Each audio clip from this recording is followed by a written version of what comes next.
A mí me gustaría empezar por presentar a Maggi Colubi. Ella viene de Ibias, que es un concejo muy pequeñito en el occidente asturiano, en la zona interior, y Maggi tiene experiencia de muchísimos años en turismo y en dinamización local. Después tenemos a Paula Valero, viene de uno de los concejos del oriente asturiano, de Peñamellera, rozando con Cantabria. Paula tiene una experiencia de más de 30 años en ganadería y también en actividades agrarias y en algunas otras cosas que también nos contará. También se ha dedicado parcialmente al turismo. Y luego tenemos a Raisa Martínez, que viene de Cudillero, uno de los concejos costeros en Asturias, que yo creo que nos da una pista también de cuál es el trabajo de las mujeres, muchas veces desconocido en relación a la actividad de la mar, a la actividad pesquera, donde normalmente las actividades de las mujeres relacionadas se invisibilizan o se conocen muchísimo menos, y creo que es un buen ejemplo que Raisa hoy nos cuente también su experiencia de, creo que unos 40 años también en el sector. Por lo tanto, doy la palabra a Maggi para empezar.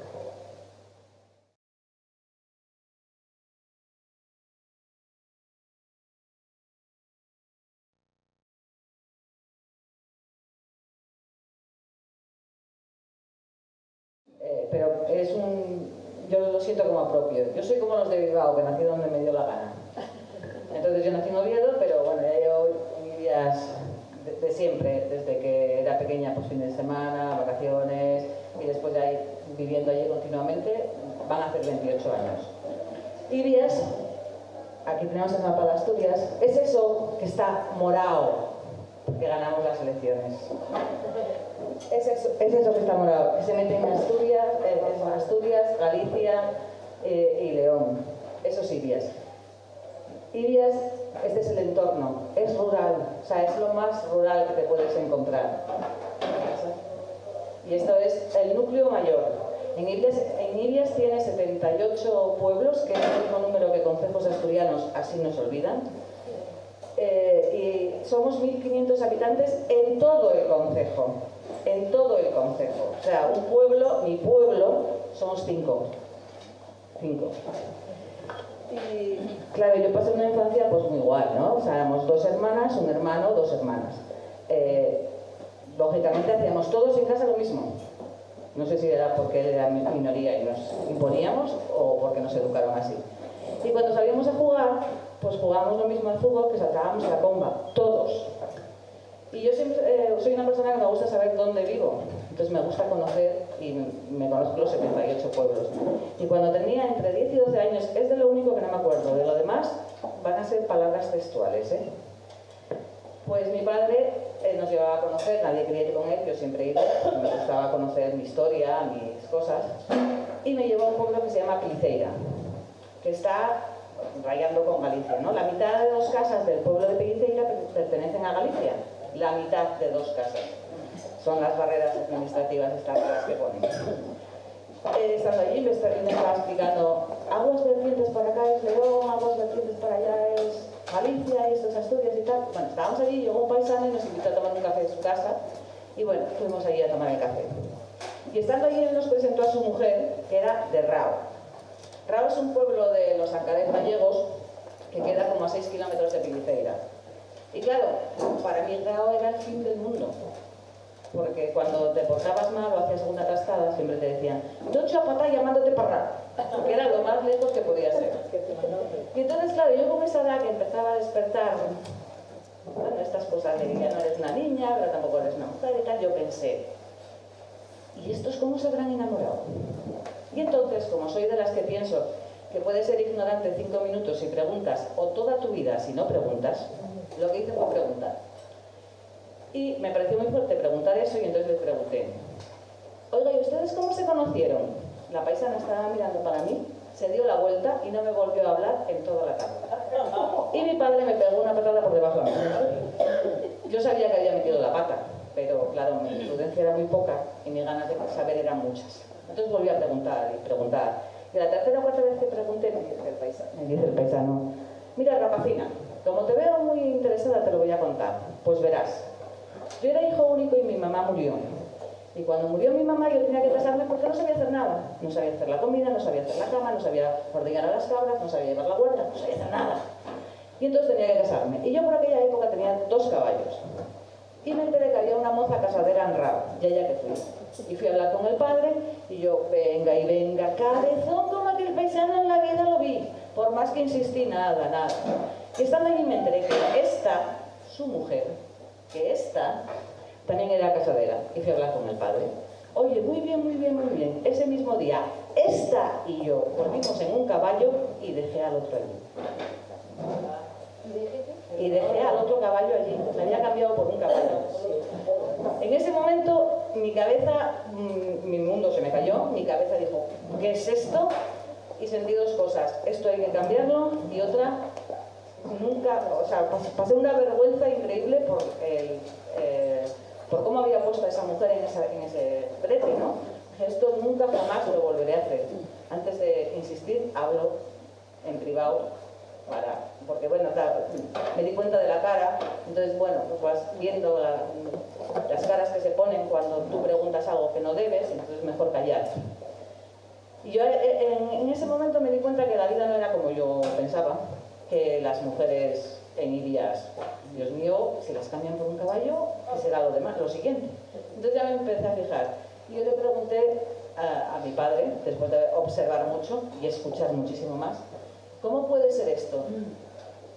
Lo de cambiarla por un caballo. Y me dice, hombre, la cosa fácil es una boca menos que alimentar, un animal más para trabajar.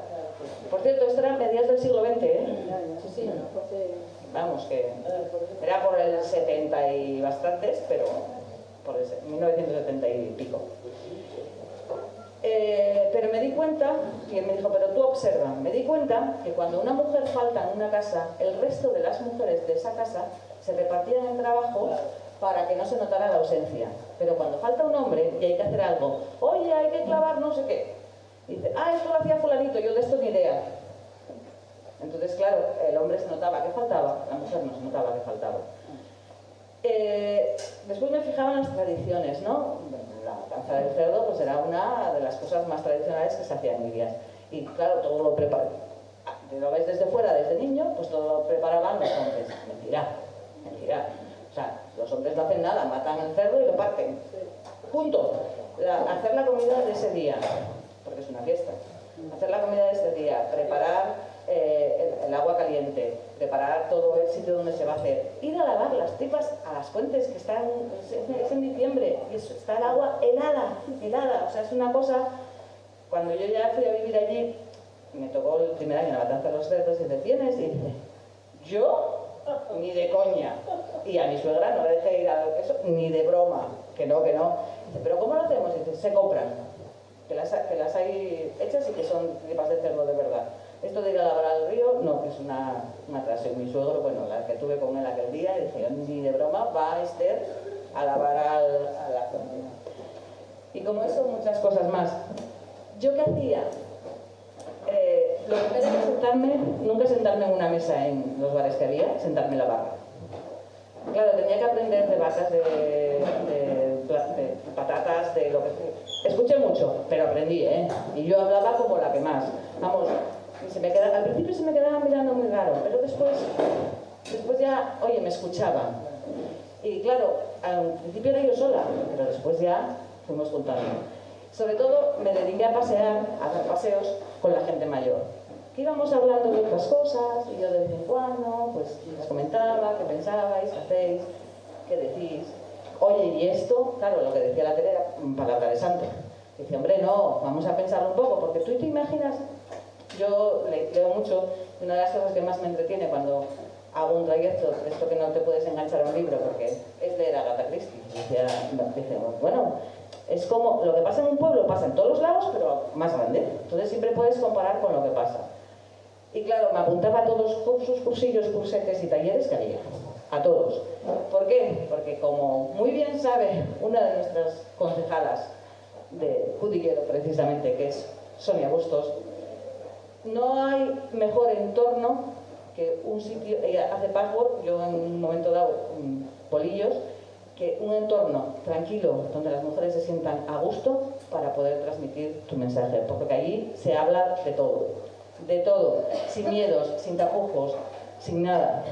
Entonces allí es el sitio ideal para transmitir tu mensaje.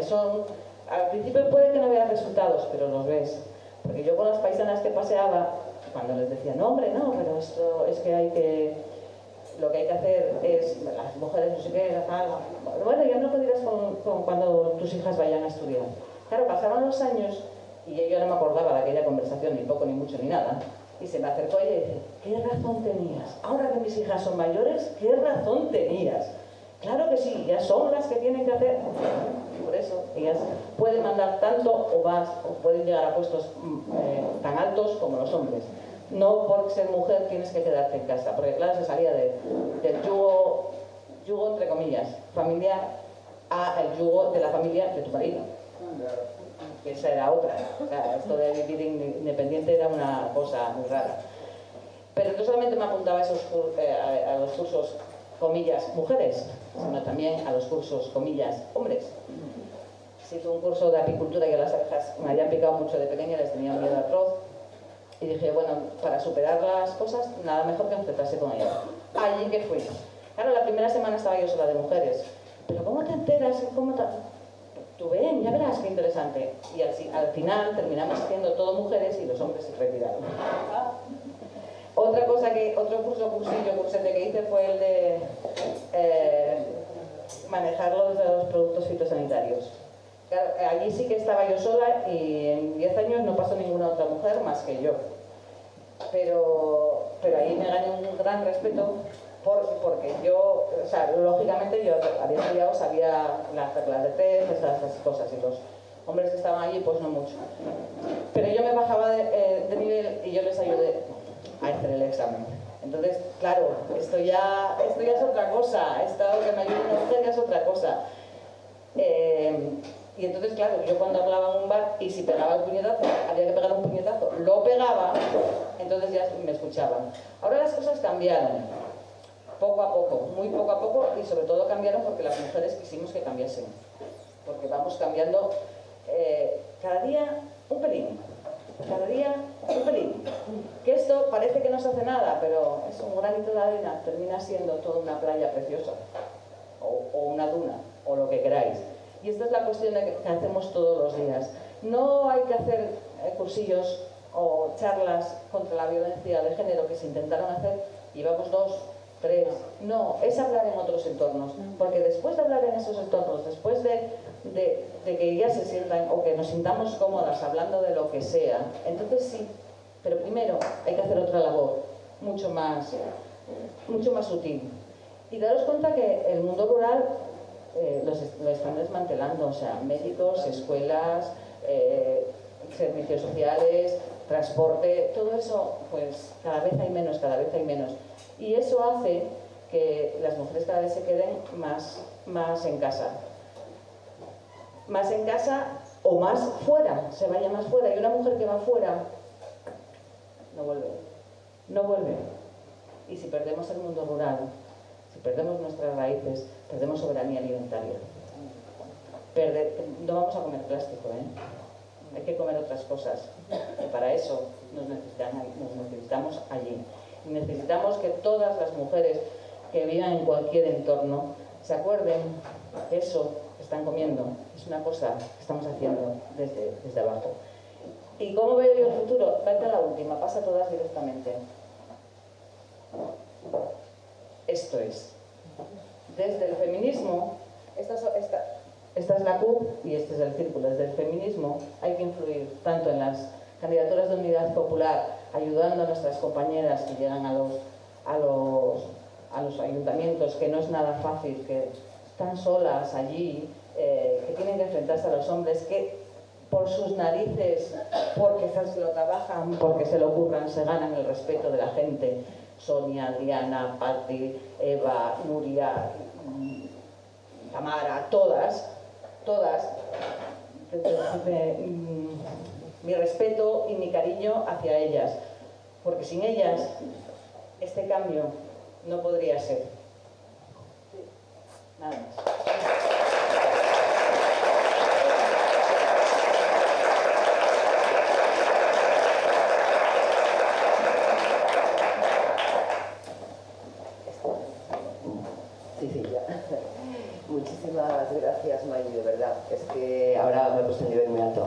A ver, te cuento yo.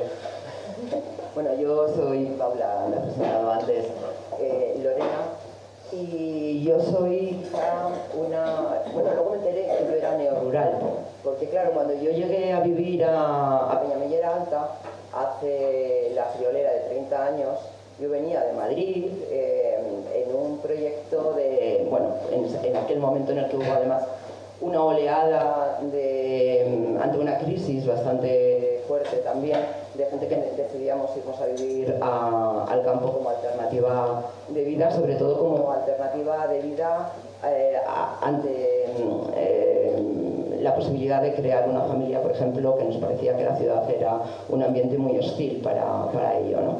Terminé en Peñamellera Alta. Peñamellera Alta está justamente en el lado contrario, es en la zona oriental de Asturias y es un concejo interior y de montaña. Y yo fui allí a ser ganadera, con una estabulación de cabras, de leche, para hacer queso. Y bueno, durante 10 años fui ganadera.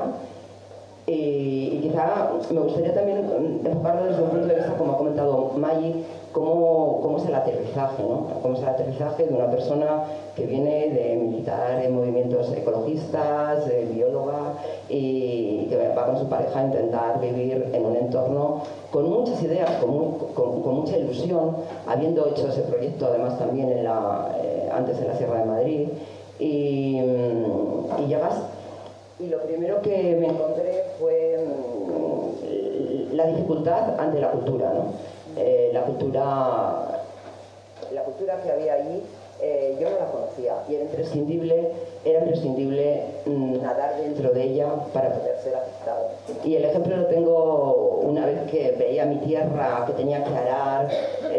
Bueno, yo me fui 2 años antes que mi compañero, que sepáis, porque él decía que necesitaba 2 años más para terminar de un trabajo que estaba haciendo y no podía dejarlo, y yo me despedí de la empresa, cogí a mi guaje y me fui para allá, y entonces estuve 2 años montándome en la ganadería y la agricultura.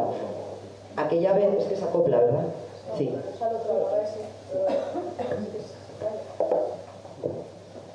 Bueno, pues cuando me acerqué a la finca, aquellos 2000 metros que tenía que arar, que tenía que plantar de patatas, y bueno, iba pensando cómo lo iba a hacer, y cuando llegué allí me encontré que había como unas 10 o 12 mujeres esperándome, con sus azadas, con su cesto con patatas, y a mí se me caían las lágrimas, porque lo que me había pasado es que yo no conocía la cultura que había allí, yo no conocía lo que era una andecha, y me encontré con la andecha preparada.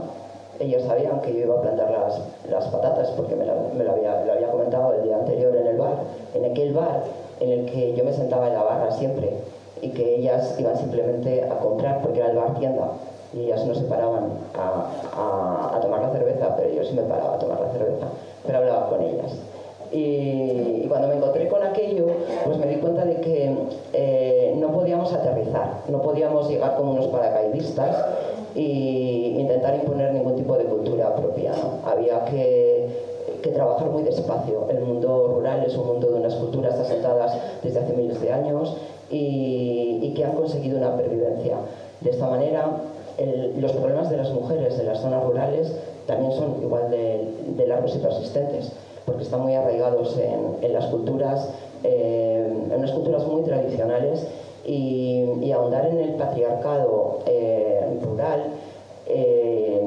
hay que hacerlo desde el propio entorno. No se puede llegar allí, como decía Maggi, y dar una charla sobre feminismos o dar una charla sobre la emancipación de la mujer. No, la emancipación de la mujer se consigue allí, pues normalmente marchándose. Es así, tan claro y tan duro como que la mayor parte de las madres le dicen a sus hijas que se marchen de allí.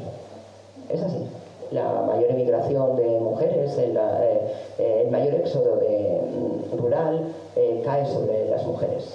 Una de cada 3 personas, 2 de cada 3 personas que se marchan de las zonas rurales son mujeres, y mujeres jóvenes además. Quedan las mujeres mayores, que son mayoritarias, y esta situación se hace cada vez más compleja y más dura, cuando el propio despoblamiento lo que termina ocasionando es el cierre de servicios. Cuando se cierra una escuela, nosotros, por ejemplo, cuando yo fui con mi guaje y decidí tener otro también allí, y me acuerdo que cuando estaba dando a luz, yo decía, no, era 31 de diciembre, que tiene que nacer hoy, y el médico, que más da que nazca mañana, no, es día 1 de enero, y entonces entra un año más tarde a la escuela y yo necesito que mi hijo participe de estar con otros niños lo antes posible. ¿Por qué? Porque no había escuela de 0 a 3, no había guardería.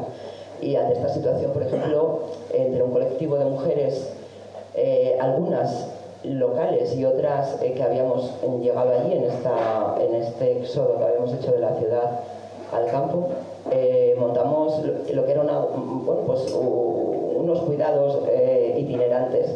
Nos juntábamos, éramos 5 familias y cada semana se quedaba una familia con los niños de los demás y así podían desarrollar una actividad lúdica y educativa dentro de un espacio en el que no había alternativa. Es decir, sí que cuando hay dificultades surge la imaginación,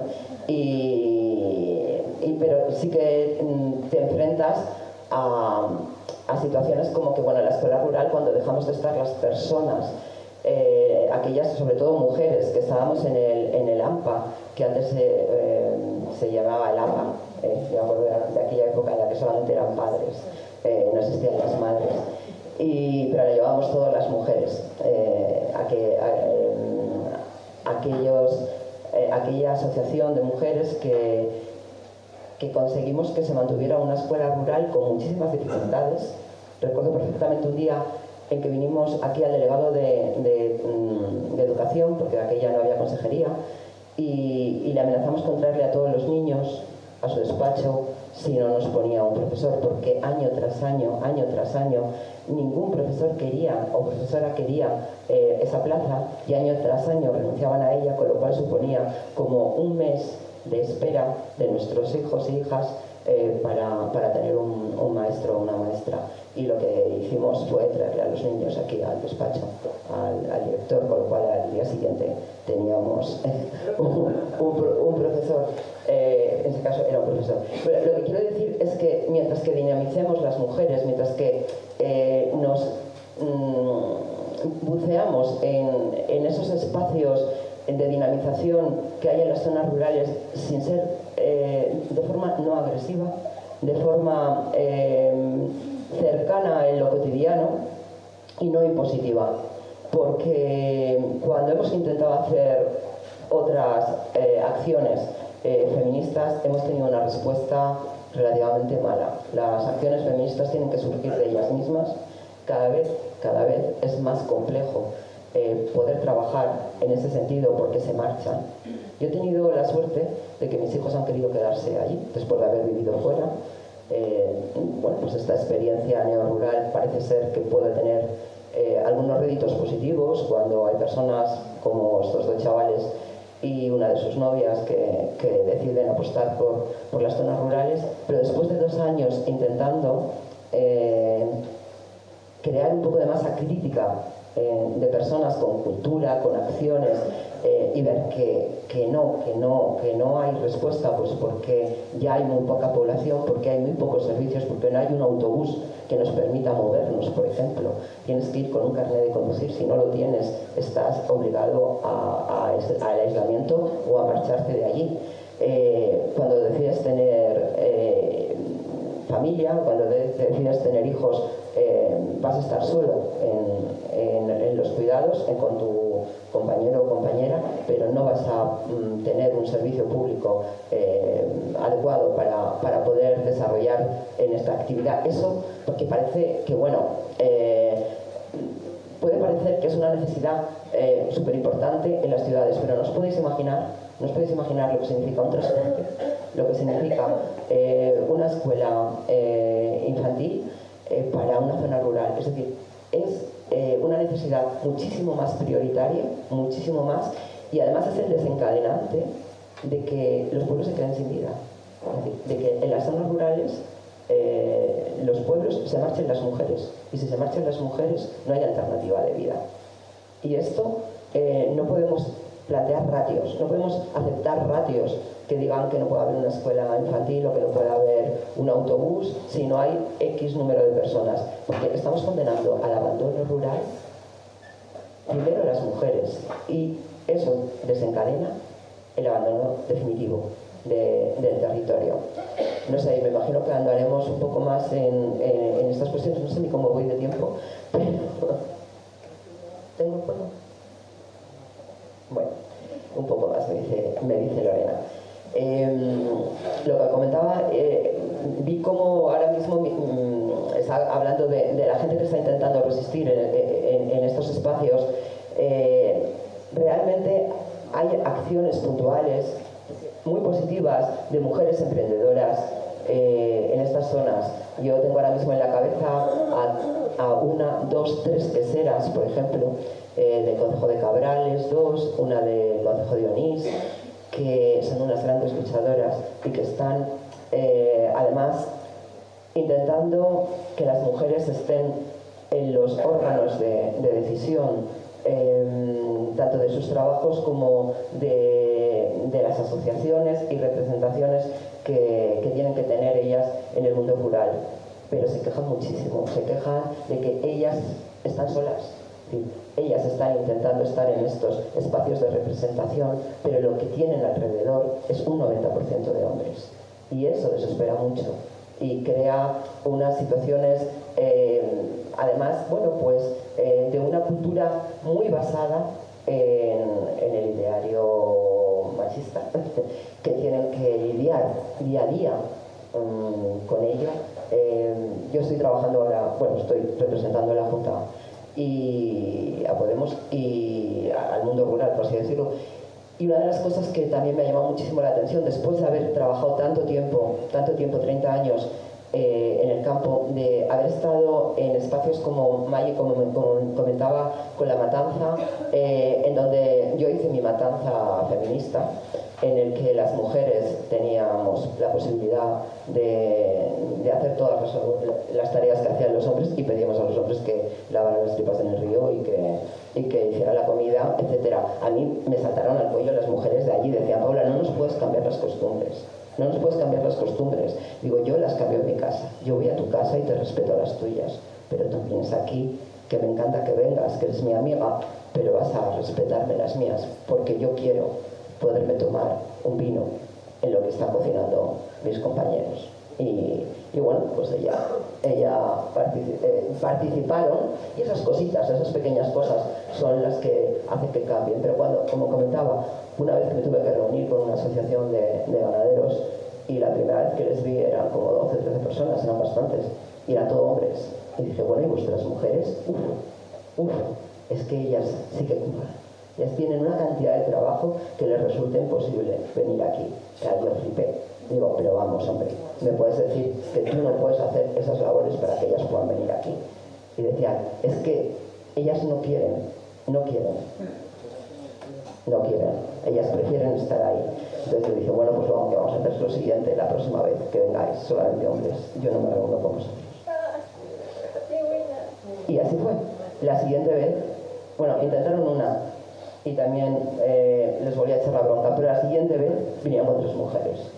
Entonces, nuestra labor sobre la política feminista en las zonas rurales puede estar tanto desde, como decía Mari, desde el propio espacio de vivencia local, pero también exigiendo desde las administraciones que eso sea así. En las leyes mismas, exigir que en los órganos de representación de cualquier espacio público, las mujeres, haya paridad, haya una representación equilibrada entre hombres y mujeres, por ejemplo. Y eso es lo que estamos haciendo. Estamos haciendo poco a poco algo que parecía que debería de ser obvio, pero que no lo es, haciendo que la gente por lo menos vea que es necesario incluirlo. Y bueno, ya hablaremos más cosas que puedan surgir en el debate. Os paso.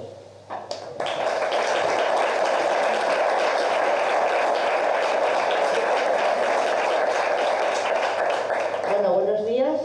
Yo me llamo Raíssa, soy pisueca de Cudillero. En el centro, más o menos. Eso, en el centro, donde veis el pico ese de tal, al agua. Está de rojo, sí. El mío está de rojo. Ya luego pondremos otro color. Tenemos gente luchando para ello. Soy pescadera, ante todo. Luego soy madre y luego ama de casa. Por este orden. Bueno, madre ante todo, pero bueno, lo de pescadera es que es mi oficio. Yo estaba estudiando y bueno, pues las circunstancias de la vida, mi padre cayó enfermo y yo tuve que dejar de estudiar porque o cerrábamos el negocio y vivíamos de una pensión o seguíamos con el negocio para adelante, claro, hubo que pensarlo y yo pues de no estar en la pescadería nunca, ahí para ella, que no, o sea, no lo podía ver, ¿eh? Y sigo sin poder verlo, pero bueno, a mí me gustan las perfumerías. Entonces, bueno, es que yo soy así, ¿eh? O sea, tengo que ser natural porque es que si no me pongo muy nerviosa y no sé hablar. Bueno, entonces, bueno, nada, empezamos a trabajar. El mundo donde trabajábamos éramos mi madre y yo en un principio, porque luego fue cuando ya me casé y mi marido se integró a la pescadería como el primero, el pobre hombre, porque eso sí tengo que decir que al principio, pues claro, la dueña de la pescadería era yo. Hasta que él lo aceptaron, él venía de fuera. Entonces, claro, lo que valió fue mucho su carácter, porque es muy, no sé, muy pausado, muy equilibrado y tal, y bueno, se acostumbró muchísimo al pueblo. Entonces, bueno, nada, nos casamos y tal, pero ya empezaron las cosas que en Cudillero, por ejemplo, os voy a poner de ejemplo a mi madre. Mi madre, al quedarse viuda, ¿qué creéis? ¿Que se quedó solo con la pescadería? ¿Qué va? Hacía anzuelos para un barco. Los aparejos que llevan para pescar los hacía. Se levantaba a las 4 de la mañana. Se ponía en aquella ventana gloriosa de la cocina y hacía anzuelos. Y madres, que madres son unos donde se prenden los anzuelos. Que es súper complicado hacer eso. Luego, hacía lo de casa, porque yo me echaba para la pescadería. Y después de comer y todo el rollo, se iba para la rula. Una vez yo casada, mi marido exportaba pescado y ella y mi tía se dedicaban a colocar el pescado y se iban para la rula a colocar el pescado hasta las 9 de la noche, ¿eh? O sea, no era cuestión de que fueran para la rula a las 3 y no, hasta las 9 de la noche en la rula. Entonces, claro, yo conocíamos esa manera de vivir. ¿Qué pasaba? Que al tener yo la cría, pues yo tenía que llevar a la chiquilla conmigo para la pescadería, porque además es que ahora llevase mucho lo de abrir a las 9 y cerrar a las 2, pero es que aquella no, abrías a las 9 y cerrabas cuando podías, porque encima ibas para casa y te llamaban. Ahora, por desgracia, ya no hay eso, pero no hay eso porque ya no hay gente. Entonces nada, bueno, yo mi vida, mi hija se crió encima de un cartón al principio en la pescadería. Tuvo la suerte de que sin Cudillero había guarderías, porque la cofradía de pescadores era tan boyante que tuvo 2 guarderías. De 3 a 5 años, que era cuando empezaban al cole, pues las llevábamos a la guardería. Y había 2 guarderías. Teníamos esa suerte. Me acuerdo también que hubo una de las veces que quisieron a la gente que no pertenecíamos, decían ellos, a la mar. O sea, porque no iban a pescar nuestros maridos, mandar a las niñas, a los críos que iban a la guardería, que teníamos que pagar. Entonces ahí ya salió raíz a partir de frentes.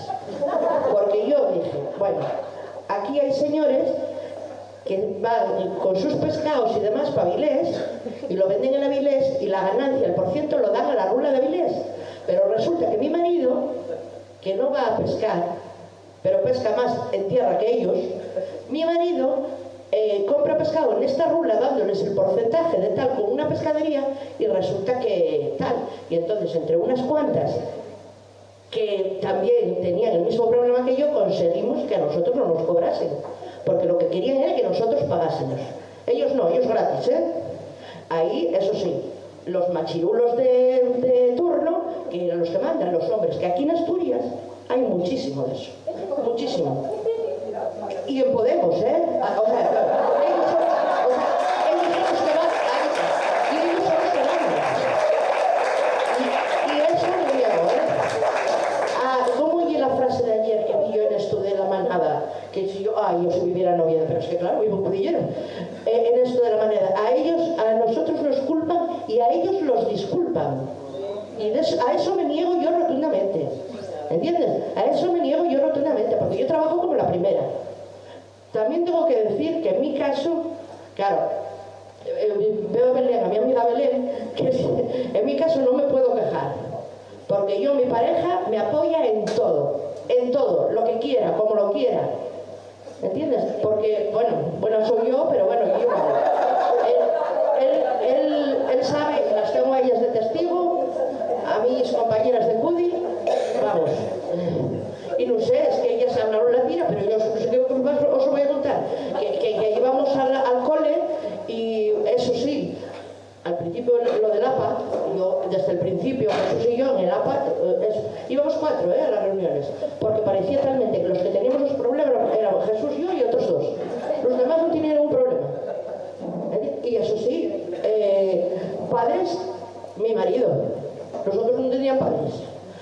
Lo que os quería contar de las mujeres de Cudillero, en Cudillero cuando iban a la mar hace muchos años, ellas se tenían que hacer cargo de la casa, pero total, claro, que eso pasaría en la zona rural de Cudillero y pasarían en 50.000 sitios. Yo os estoy hablando de la mar, porque es que estoy mirando a Sonia y a Vane, que ellas viven en la zona más rural, y yo os hablo de la mar porque yo es lo que más conozco. Entonces, ellos iban para la mar, pero mi madre se acuerda que se tiene levantado a las 4 de la mañana para ir a recoger la carnada con la que iban a pescar. Ellos iban a pescar, que no hay que quitarse el mérito.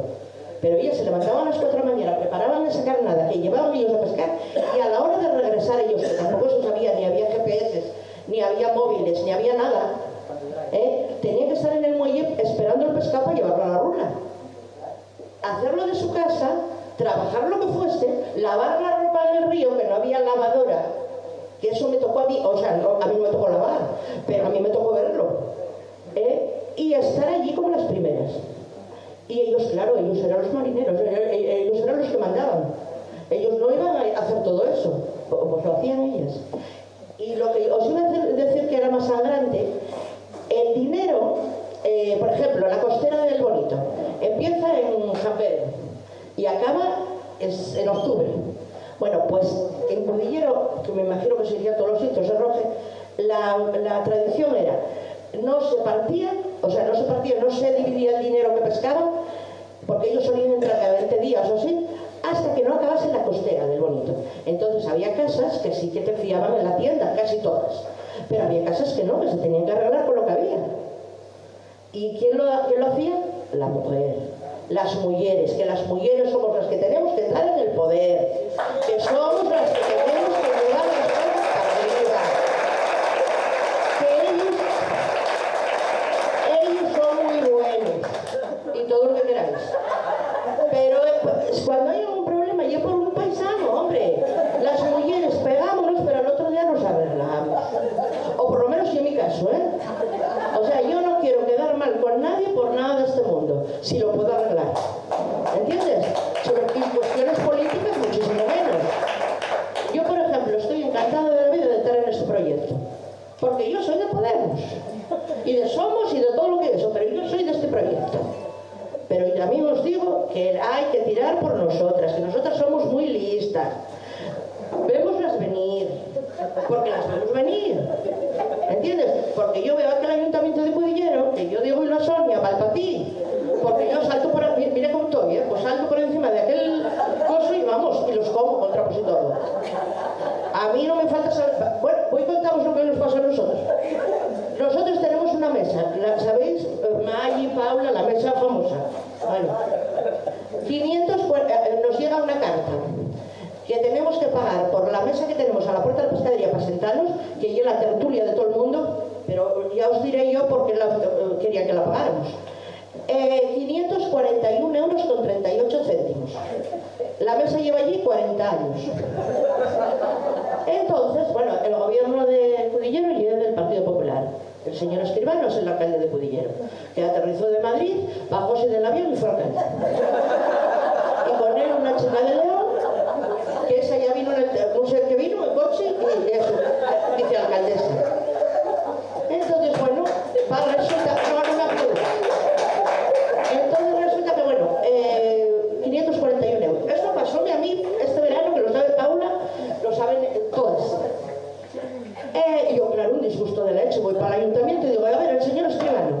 me acompañó a tesorería, me dijo él, yo soy de letras, y dije yo de ciencias, que hasta ahora se multiplican. Digo yo, pero a mí 541 euros, que paga una terraza de un bar, una mesa de un bar, 100 y pico euros, y yo 541, fíjate que aquí maté. No, pero la tasa hay que aplicar. Allí había en aquellos párrafos había, y todas, se refería a que como no tenía aplicación posible en la mesa, porque no era con ánimo de lucro, ni de terraza, ni de nada, que me aplicaban una tarifa nueva, 541 con Dije yo, bueno, dices, mira, lo que podemos hacer es que solicites que no te, o sea, que te suspendan el expediente y solicitar, pues, que quieres un expositor y tal. Dijo, sí, pero yo la mesa no la voy a quitar. O sea, me amarro a la mesa, llamo a la prensa, pero aquí es hermana de San Quintín, porque voy para el aparcamiento del muelle, eso ya lo teníamos todo pensado, voy para el aparcamiento del muelle y todo el coche que llegue, madrileños, canarios, finlandeses, a mí me es igual, firman aquí, que esa mesa no se quita. Bueno, ahora pasó, entonces yo le hicimos unos locos. A 2 semanas llega la carta, que o lo quito o voy al ayuntamiento, porque claro, silencio administrativo, a nosotros nadie nos contestó. La paralización del expediente, a nosotros nadie nos contestó nada, pero bueno, como eso ya estamos acostumbrados que a las voces locales nadie las contesta, pues ¿por qué me iban a contestar a mí, que soy una simple ciudadana? Bueno, ahora llega y me llega el sargento de la policía municipal. La verdad, el chaval, haciéndome un favor, dijo que en 3 días o iba al ayuntamiento y me quitaba la mesa. Entonces, bueno, llegamos a un acuerdo con el alcalde, porque vio que yo dije ya al sargento, ¿puedo ir a la prensa? Dice, sí. No, es que voy, O sea, y sabe todo el mundo, todos los chanchullos que veo yo en este ayuntamiento, porque mira, por suerte o por desgracia, yo vivo aquí y el ayuntamiento está donde está Belén. 5 metros hay, que lo saben todas. Y veo todo lo que se cuece allí. Así que a mí no me digáis nada. Mujeres y mujeres, porque además allí nada más saben salir y entrar paisanos. Y la de León. Y la de León, de la marinera. Y bueno, ¿qué queréis que os cuente más? Nada, en la pescadería cada vez va peor, porque la cosa está muy mal, estamos peor que hace 30 años, en cuestiones económicas y demás. Y lo de la cotización. Yo antes cotizaba todo el año, ahora no cotizo, no puedo.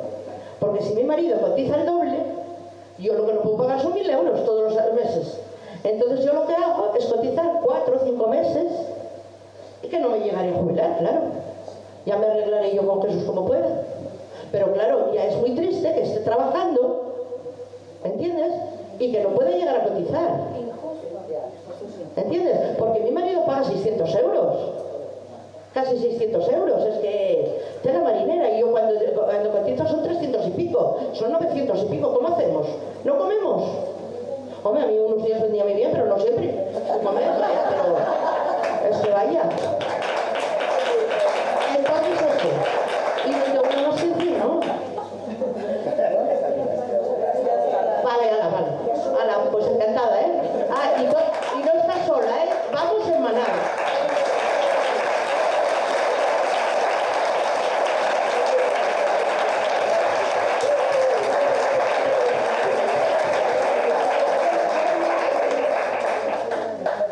Bueno, gracias a Maggie, Paula, te agradezco. Y vamos a abrir ahora el turno para preguntas, que al final va a ser un poquito más corto de lo que preveíamos, pero creo que ha merecido la pena escuchar este tiempo a las 3 compañeras. Por ahí hay una pregunta. ¿Cómo hacemos? Sí.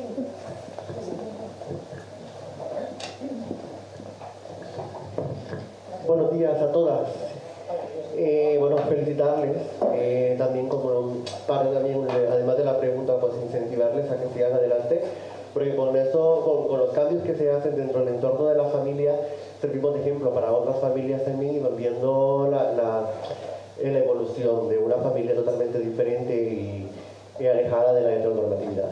Bueno, la pregunta que les tengo a las expositoras es cómo van los movimientos trans, que igual también como mujeres trans, cómo es el involucramiento dentro de los colectivos que ustedes trabajan dentro de sus regiones, si hay participación de nosotras dentro de esos colectivos o de los movimientos que ustedes tengan. Gracias.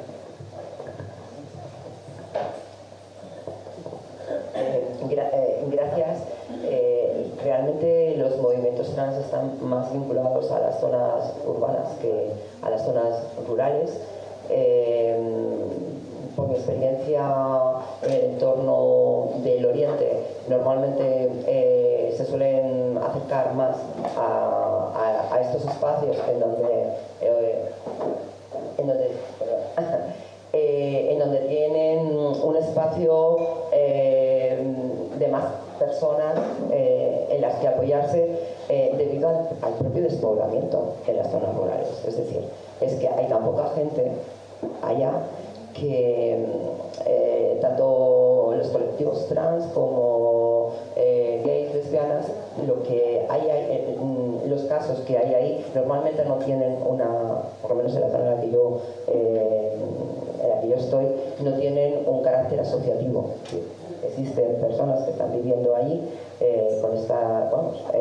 dentro de estas diversidades, pero no hay en el entorno, por lo menos del Oriente, hay un movimiento asociativo, y los movimientos asociativos están más vinculados a las zonas urbanas, y quizá te podamos responder más desde la representación de estos colectivos que va a haber aquí en estas jornadas.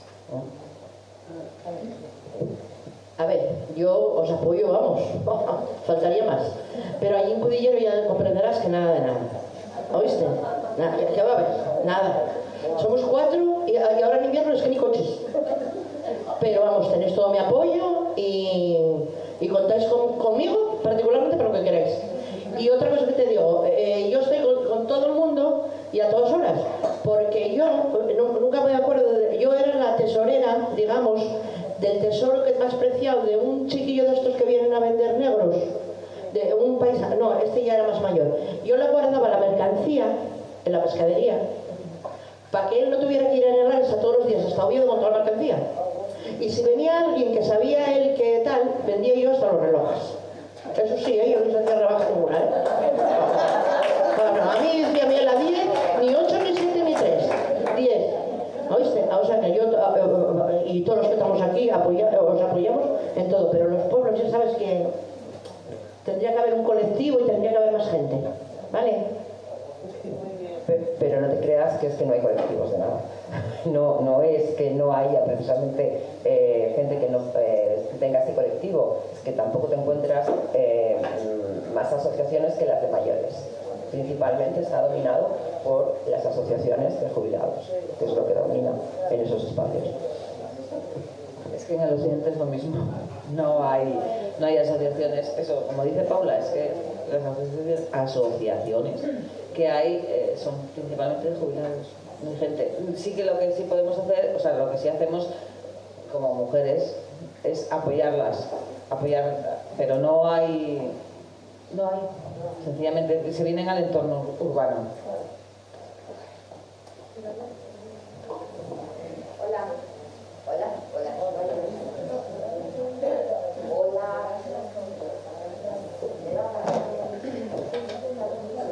Buenas, yo soy Rosario y soy de Castilla-La Mancha, no sé si...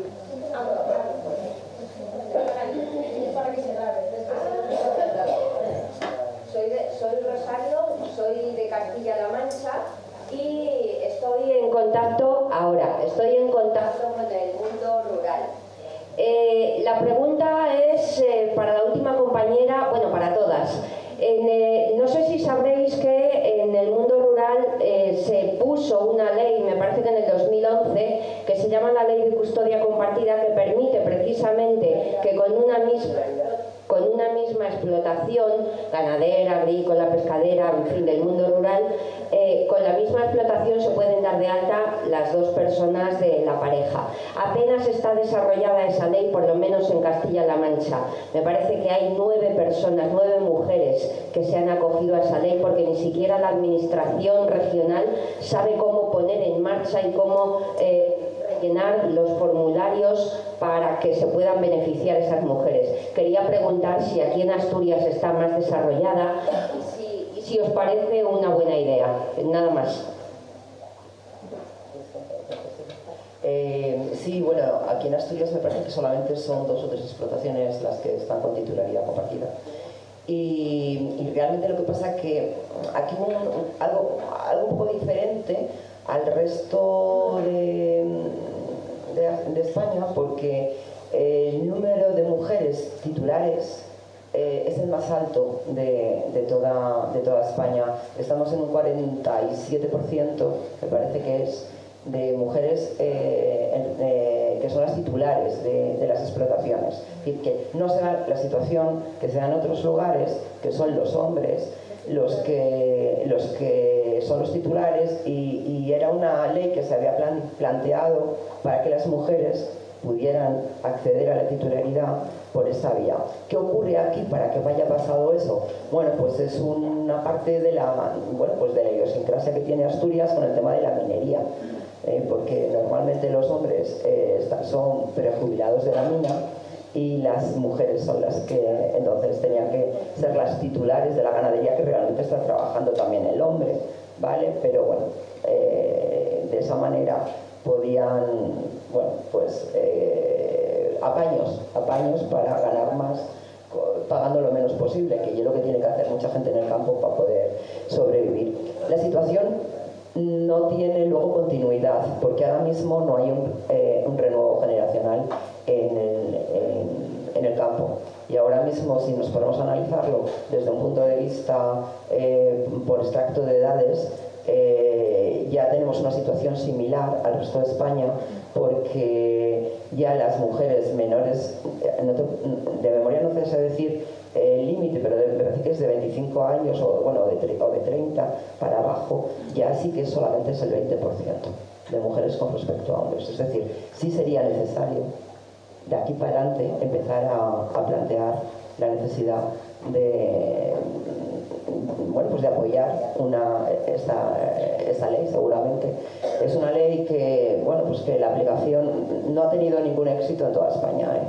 Algo ha pasado y eso requiere un análisis. ¿Puedo contestar a eso si quieres? Vale. Bueno, como quieras. A ver, yo tenía pedida la palabra para plantear alguna otra cosa, pero de ese tema yo estoy trabajando en el Gobierno de Aragón, en servicios centrales, precisamente del Departamento de Desarrollo Rural. Y todavía no entiendo cómo lo he conseguido, pero estoy llevando temas de igualdad. O sea, estamos impulsando el tema de igualdad y me estás dando cancha. No me preguntéis cómo lo he hecho porque no os lo sabría explicar. El tema de la titularidad compartida, precisamente Castilla-La Mancha y Castilla-León, de las 200 mujeres aproximadamente que hay que se han acogido a la ley, casi el 80% están en Castilla-La Mancha y Castilla-León. No me acuerdo cuál de las dos más que la otra. ¿Por qué? Porque se incentivó fiscalmente, es decir, me acuerdo, no sé a detalle, pero cada vez cuando alguna mujer se acogía a esta ley, había una ayuda a fondo perdido, no me acuerdo ahora en detalle si era una exención en la seguridad social o una ayuda a fondo perdido, es decir, había un estímulo económico, claro. En el resto de España no se ha hecho así. Y en Andalucía, por ejemplo, aún es más llamativo, porque a mí que en Madrid no se haya cogido ninguna, pues dices, bueno, no es una región agrícola normal, pero en Andalucía, y estoy hablando con una diputada de Podemos, estuve en una jornada que hicimos, que me llamaron para hablar de mujer rural, y me comentó la de Andalucía, es que en Andalucía sí que no se ha puesto en marcha, es decir, cuando las mujeres van a decir, oye, las pocas que en Andalucía se atreven a semejante osadía, van y dicen, uy, eso sí habría que pensarlo, quiero decir. Concretamente en Aragón, por ejemplo, que es donde trabajo yo, se han acogido, me parece que son 6 u 8, ahora mismo no estoy segura si eran 6 u 8. ¿Por qué? Entre otras cosas porque la propia jefa de servicio de modernización no se lo cree. Ojo, hablas con ella y lo explica, no es que sea no, da una serie de argumentos y ella dice que apuesta más por la titularidad que por la cotitularidad. Yo estoy en la fase ahora estoy intentando que me incorporen a la comisión que se ha creado ahora a nivel ministerial para estudiar este tema, y le estoy intentando convencer y estoy intentando decirles, bueno, vamos a analizar el asunto, porque el tema es verdad que es mejor apostar por la titularidad de las mujeres, estamos en un 20%, más o menos media nacional, y me parece bien apostar por ello. De hecho hay un incentivo que hay que analizar de apoyar a las mujeres que se incorporan nuevas y tal, pero nos estamos dejando un nicho, les estoy intentando convencer de que nos estamos dejando un nicho que son todas las mujeres que han estado durante muchísimos años trabajando como mulas y, por ejemplo, a lo mejor no han llevado el tractor, ahora podrían llevarlo, pero bueno, por tradición lo llevan menos, pero yo os digo que como yo estaba trabajando en una oficina comarcal y la mujer era, si llevaba la mujer el libro de explotación, que era bastante habitual, desde luego lo llevaba muchísimo mejor que los hombres, o sea, era un alivio que le viniera a la mujer con el libro de explotación porque estaba mucho mejor. Entonces, han estado trabajando y implicándose en la explotación, pero no aparecen. Y fíjate, me ha llamado mucho la atención lo que ha dicho ella, que ha dicho, yo cotizo unos meses y mi marido todo el año, cuando la dueña de la pescadería eres tú. Eso es lo que está pasando en la explotación, es decir, hay que pagar las seguridades sociales. Pues ¿quién? El hombre, porque lo de la mujer es siempre secundario, a pesar de que trabaje más que él, o quiero decir, o se implique exactamente igual. Entonces, ese es un tema al que hay que darle muchas vueltas. Yo, desde luego, estoy intentando convencerles de que hay que pensar, pero hay que meter incentivos fiscales o de algún tipo, porque si no, la mentalidad es, joder, ¿vamos a estar pagando las seguridades sociales? No, ¿quién? Él, porque es el hombre. Y esto es así. Eso quería contestar porque es un tema que le he dado ya muchas vueltas. Sí quería preguntaros otro tema que nos está preocupando muchísimo, es lo de la incorporación de mujeres en los órganos rectores de las cooperativas, y estoy trabajando también con el gerente de la Asociación de Cooperativas Agrarias de Aragón y tal, y además también está muy implicado, el hombre está muy convencido y tal, y efectivamente no quieren, entonces estamos planteándonos pues vía subvención, es decir, no se le da subvenciones a las cooperativas que no incorporen. Claro, pero hay que pensar que el porcentaje tampoco puedes entrar a como calefante en cacharrería, que no puedes exigir un 50% de mujeres en las juntas rectoras porque no tiene mucho sentido. Y por otra parte, mi pregunta es, que además lo estuve ayer hablando con gente de aquí, si basta con eso, es decir, basta con obligar, eso va a hacer que las mujeres luego sean respetadas en las juntas rectoras. Y si conoces el programa este de Más que un respiro que hay aquí, ¿lo conoces? Es un Campo Astur, sí, vale. Sí, porque no tengo muy claro, o sea, a mí me parece muy chulo cuando me lo contaron, que es, bueno, os lo cuento, tener personas contratadas para que sustituyan, en teoría no solo a mujeres, sino a mujeres y hombres cuando tienen que desplazarse de su explotación, tanto para hacer las tareas de la explotación en sí, o sea, dar de comer al ganado o labrar el campo, en teoría, como la novedad era que habían incorporado gente para hacer las tareas de la casa vía cooperativa. ¿Crees que eso, quiero decir, tenéis experiencia de si eso? Porque yo estoy en ello, ¿no? O sea, estamos planteándonos exigir vía subvención que las cooperativas tengan mujeres, pero no sé si basta con eso, o sea, no sé si, porque esa mentalidad, no sé si eso va a hacer que realmente las mujeres se incorporen, se les tenga en cuenta, no sé, estamos ahí dándole mil vueltas. Bueno, yo como mujer que he sido, agraria, siempre he estado en la agraria y pertenezco a ese porcentaje de mujeres que tuvimos incentivos para ser nosotros los titulares de las explotaciones, pues a ver, en un momento determinado yo tuve subvenciones de hasta un 60% a fondo perdido por ser mujer, por ser mayor de 40 años y, menor de 40 años cuando lo pedí, y por vivir en una zona de especial interés, ¿no? 1A. Y sí lo sabía, en Asturias sí ha habido una diferenciación de subvenciones para mujeres con respecto a hombres, por eso y sigue existiendo, por eso la titularidad es prioritariamente de mujeres, pero eso no hay, ahora mismo eso no ha hecho que se abandone el campo, es decir, hay otras cosas, hay otras necesidades que tienen que ser colaterales de esta circunstancia para que la situación pueda mejorar. Lo que me estabas comentando tú, sí que conozco bastantes explotaciones que están utilizando ese recurso, pero es complejo porque, imagínate que cada uno lleva su explotación de la manera que la lleva. Entonces, conseguir una persona que se adapte a llevar diferentes explotaciones, actividades domésticas, a mí me parece que es un incentivo, pero que tiene que surgir dentro del propio colectivo. Dentro del propio colectivo, gente que se conoce y que sabe hacerlo. En mi experiencia personal, lo que hicimos fueron tres cuando yo era ganadera teníamos una estabulación de cabras, entre varias personas que teníamos el proyecto similar, nos rotábamos las vacaciones para que pudiéramos tener una semana, incluso, bueno, hasta situaciones tan extremas como la enfermedad muy grave de la hija de unos compañeros que pudimos asumir entre las otras dos familias que nos dedicábamos teníamos una explotación similar, a llevar la explotación de esta familia mientras que estuvieron en el hospital, ¿no? Y ahora mismo todo esto pues se ha visibilizado como una necesidad de las experiencias que se plantearon, y sí que es verdad que hay ayudas, pero cuando no hay ayudas, cuando no hay realmente una apuesta por dotar de los mínimos servicios a otras cosas, estás como poniendo naipes sobre una estructura que va a caer y no tiene, entonces no tiene mucho sentido. Cosas que se están haciendo bien no tienen una base ahora mismo como para poderse desarrollar. No sé si te he contestado a esto, pero bueno. Es que no hay respuesta obvia. Exactamente. Hola. Sí, mi pregunta era con respecto a lo que estaba... Con respecto a lo que está diciendo Raisa, el problema cuando en una pareja un hombre y una mujer tienen que cotizar a la seguridad social es que siempre es la mujer la que no llega a cotizar. Es un problema que es bastante serio, porque está dando lugar a que haya... ¿Me levanto? Venga. Está dando lugar... Sí. Está dando lugar a que haya muchísima pobreza entre las mujeres mayores. Una pobreza que es una pobreza oculta. Actualmente, si os dais cuenta, en todos los medios de comunicación nos están bombardeando con el tema de las pensiones son o no son sostenibles.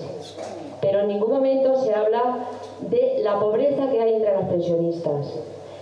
Eso me parece un tema importante, que las cotizaciones de las mujeres se dividen a partes iguales entre hombres y mujeres.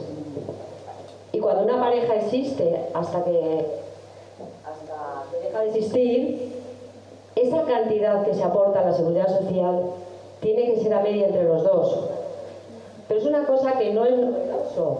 No es novedoso nuestro, del Círculo de Transparentes, ni es novedoso en España. Los suizos ya lo hacen.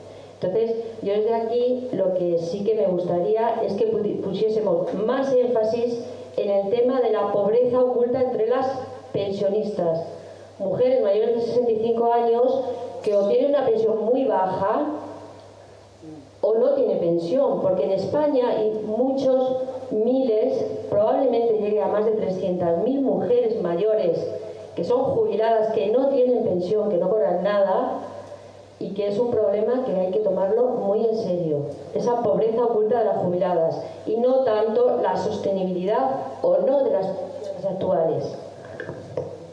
Mira, ahí sí que te quiero contestar yo. Mira, mi madre tiene 78 años, y cuando se quedó viuda tenía 39. Tardó un año en cobrar su pensión, un año. O sea, que o seguíamos con el negocio o nos moríamos de hambre, porque vamos un año, ya me contaréis. Es que ahora se cobra a los 15 días, pero es que en aquella un año, la pensión de un marinero, mi padre en aquella era patrón de un barco grande, y tardó el año, sí, cuando te llegaba el dinero te llegaba junto, pero hasta que estás un año entero sin comer, o debiendo todo. Entonces, me acuerdo que como era de la mar, pues tenía unos incentivos, y a mi madre le llegó a la caja de ahorros 25.000 pesetas. Y, no, perdón, 25 no, 5.000 pesetas, eso. Y me acuerdo que dice ella, ¿qué hago? Las cobro. Y digo, las cobras, las traes para casa. Y si las tenemos que devolver, ya las devolveremos, pero tú coges para el luto. Te daban 5.000 pesetas para el luto, no os lo perdáis. Claro, os estoy hablando de hace 38 años, pero 5.000 pesetas para el luto. Y es el día de hoy que cobra 650 y algo de euros, me parece que cobra, la pensión esa de los 600 y pico euros. Eso. Nunca pudo cotizar, porque claro, en la pescadería cotizaba yo de aquella. Una vez casada cotizábamos los dos, cuando ya no se pudo cotizaba uno, todo el día así. Y yo me acuerdo cuando me casé, que al principio Jesús cotizaba en un barco. Pero claro, no era lógico que él fuera de marinero en un barco cuando no tenía ni idea.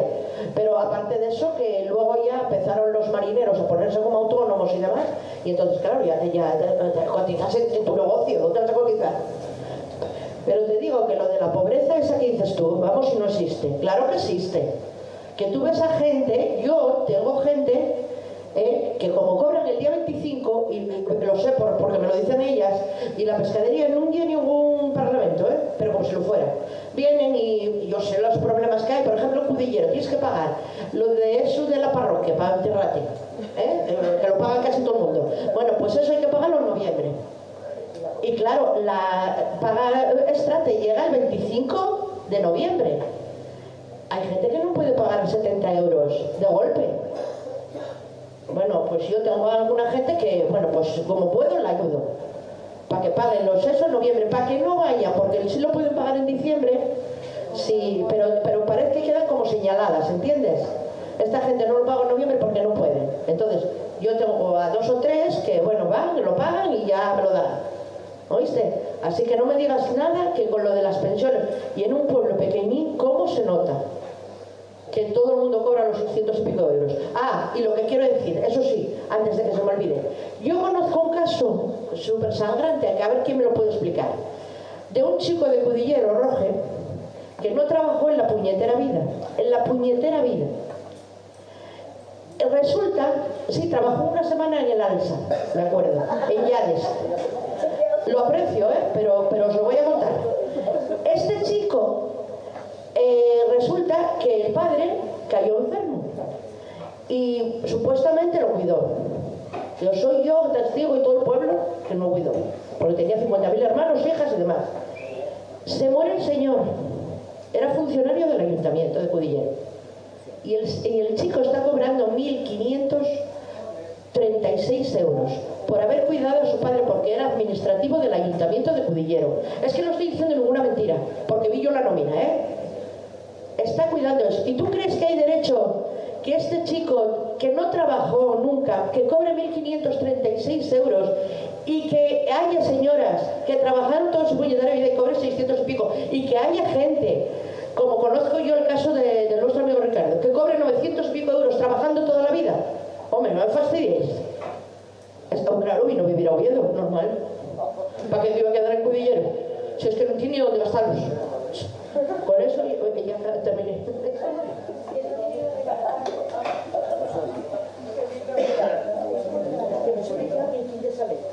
Hola. Bueno, yo voy a cambiar un poco el tema. Yo voy a cambiar un poco el tema. Primero que nada, querría decir que yo no me siento manada. Que a mí me gustaría ir codo con codo con todas mis mujeres a luchar por un objetivo.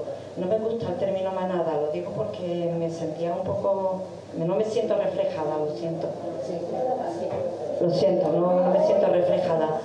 Eso por una parte. Y por otra parte yo quería hablar, yo pienso, no sé qué, vuestro discurso me ha llevado a las tripas, o sea que me siento muy... Mi madre siempre me decía, ¿cómo siendo de ciudad eres tan campera?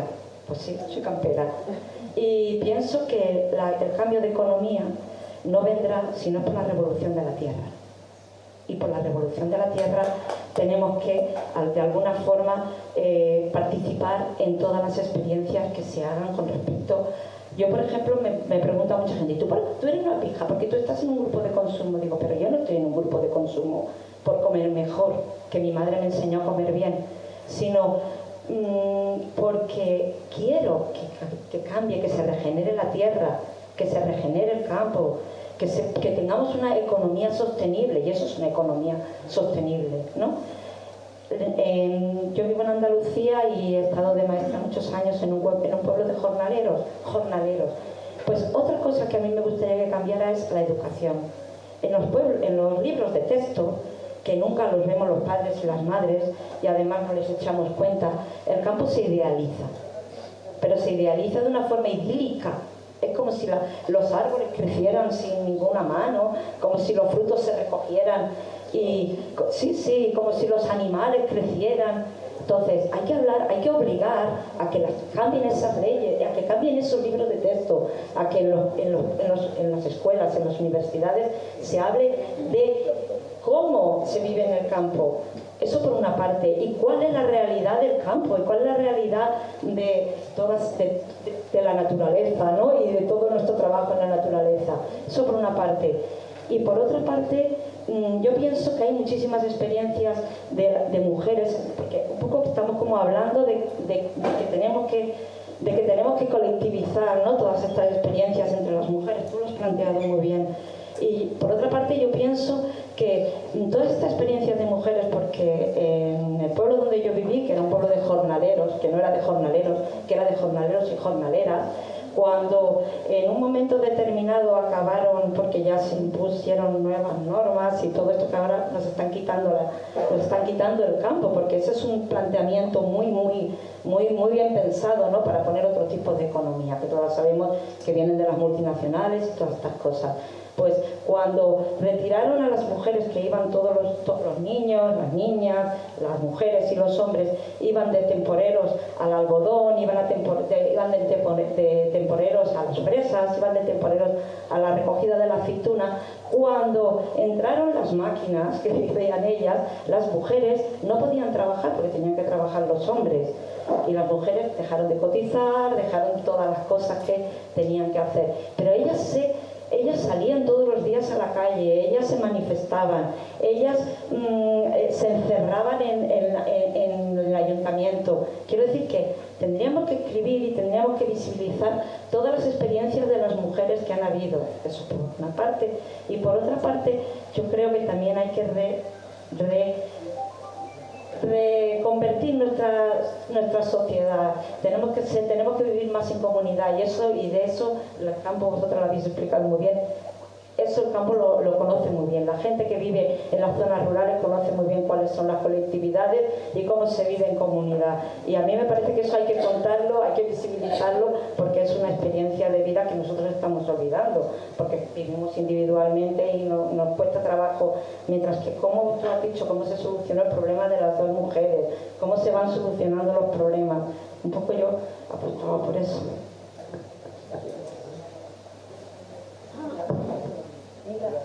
¿Había una...?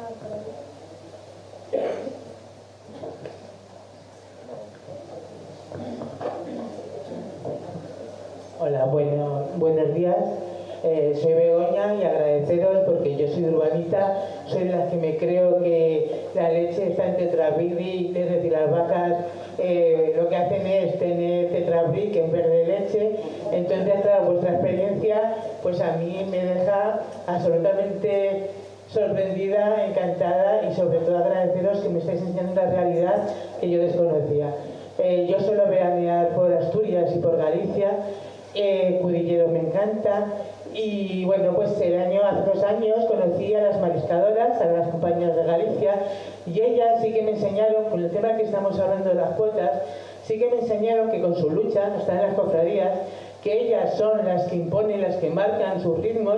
O sea, bueno, una experiencia de autoorganización que, por supuesto, las urbanitas, por lo menos yo, flipé en colores. Entonces, yo creo que es una buena experiencia, porque sí que es importante que ahora que estamos en las instituciones podamos incentivar esto, pero está claro que si no surge la necesidad, que era lo que decía Maggi, si nosotras mismas no nos vemos en la necesidad de tomar el poder de todos estos organismos que gestionan, como son las cofradías, pues es difícil que podamos incentivar para que las mujeres se queden.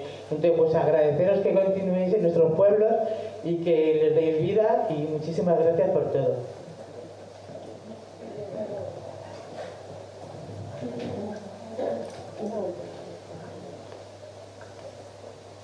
Hola, buenos días. Yo también quería, como la compañera, me llamo Ana, y quería agradeceros, esta mesa, porque me ha parecido como...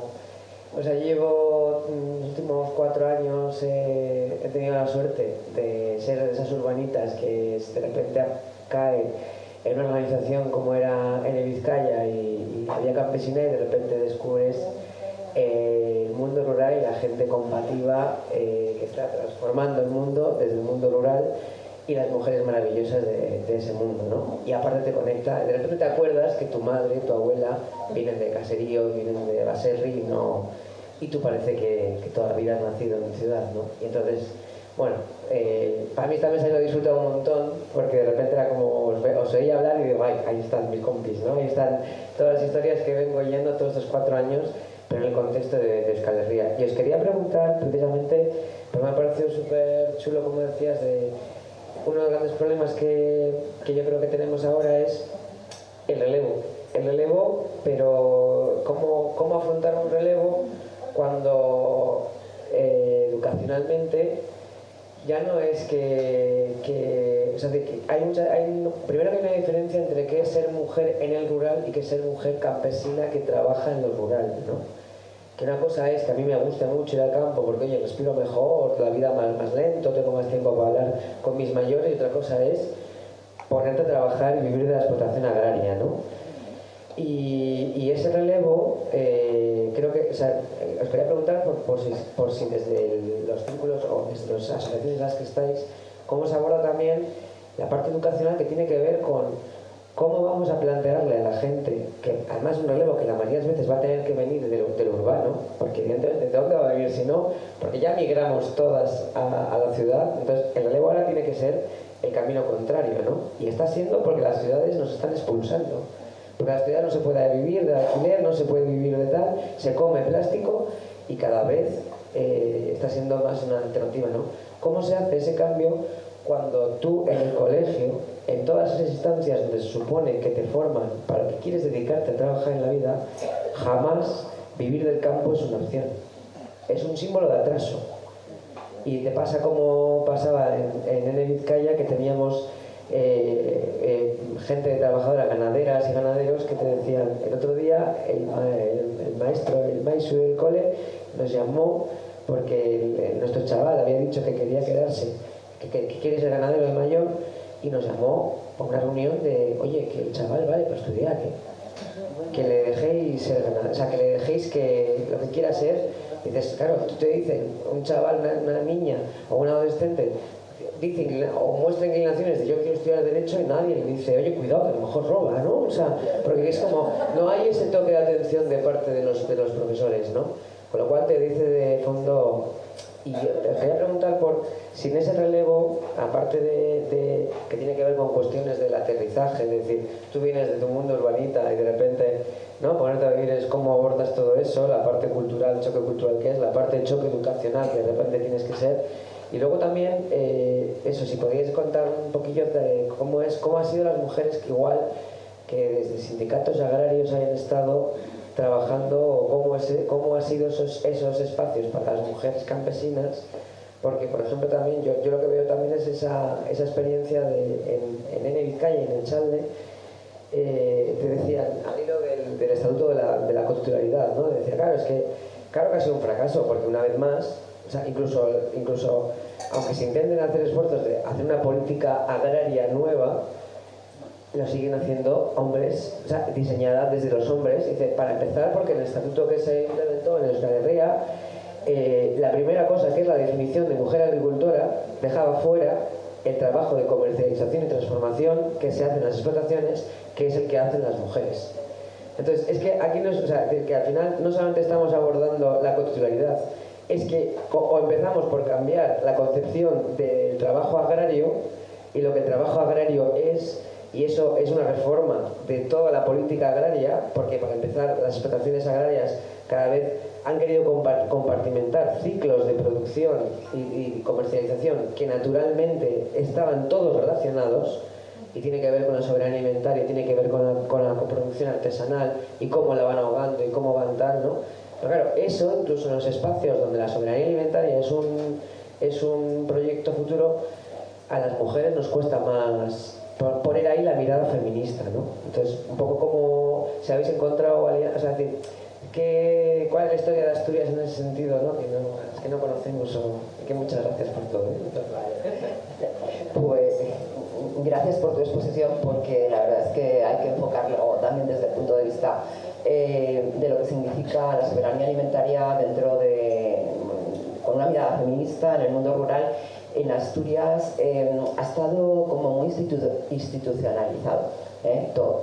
Es decir, sabéis que llevamos 30 años prácticamente con el Partido Socialista, y las mujeres rurales se han visto abocadas prácticamente a aceptar la reconversión que se impuso con la modificación de la ley.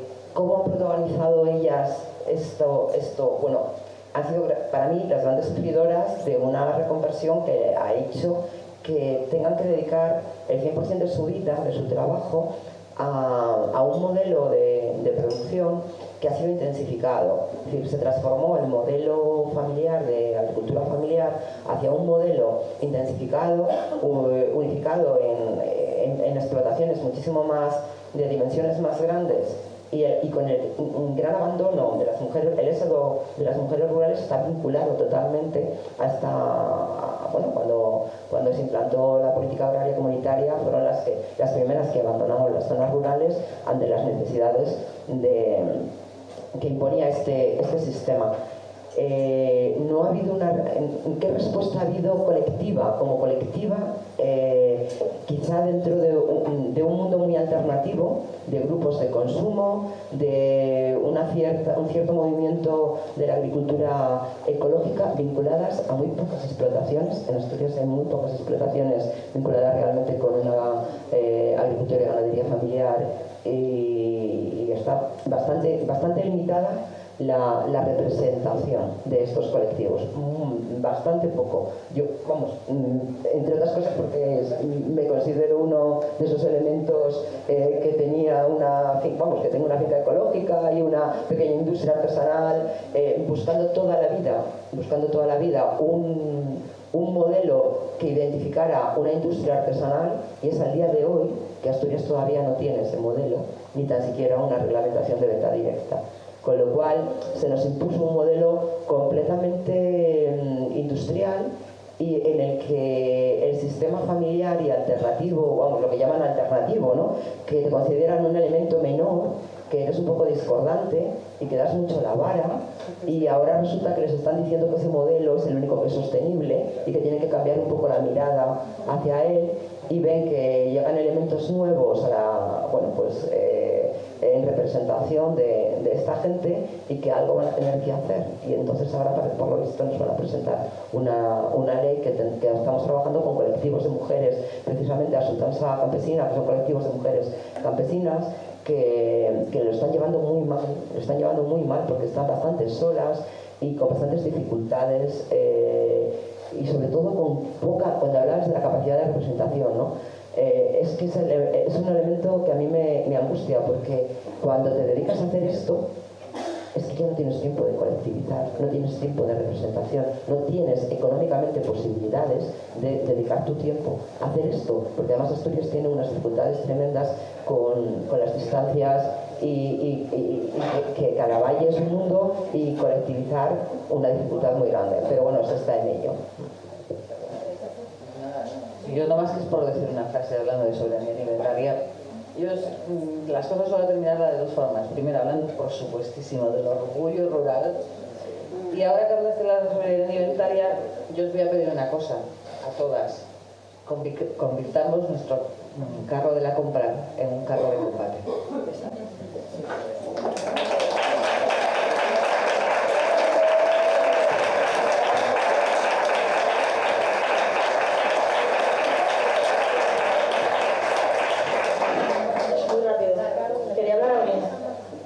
Sería el último turno y ya tenemos que pasar la pausa y luego continuar. Vale. Quería decir una cosa muy breve. Quiero dar las gracias a Maggi. Yo soy Estefanía, soy la hija de Raíssa, soy eurodiputada de Podemos ahora en el Parlamento Europeo, y esa es mi madre. Entonces, mola mucho. Estaba pensando, iba a decir yo, soy la cría que se crió encima de en la pescadería, encima de los cartones del suelo, cuando ella no podía hacer otra cosa que cuidarme y que enseñarme pues todo lo que me enseñó. Me pasó una compañera antes una foto que decía: mi madre me enseñó a luchar. Y yo creo que por respeto a las que nos antecedieron y que tanto dieron la pelea por los derechos que ahora tenemos, que todavía son muy pocos comparado con lo que nos merecemos, tenemos que seguir peleando juntas, no sé si codo a codo, en mano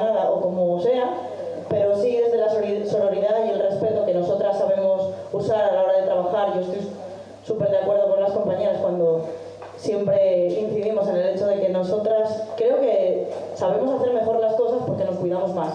Entonces tenemos que enseñar al mundo que vale la pena cuidarse, vale la pena hablar en colectivo, construir en colectivo y que el futuro tiene que escribirse en femenino de plural.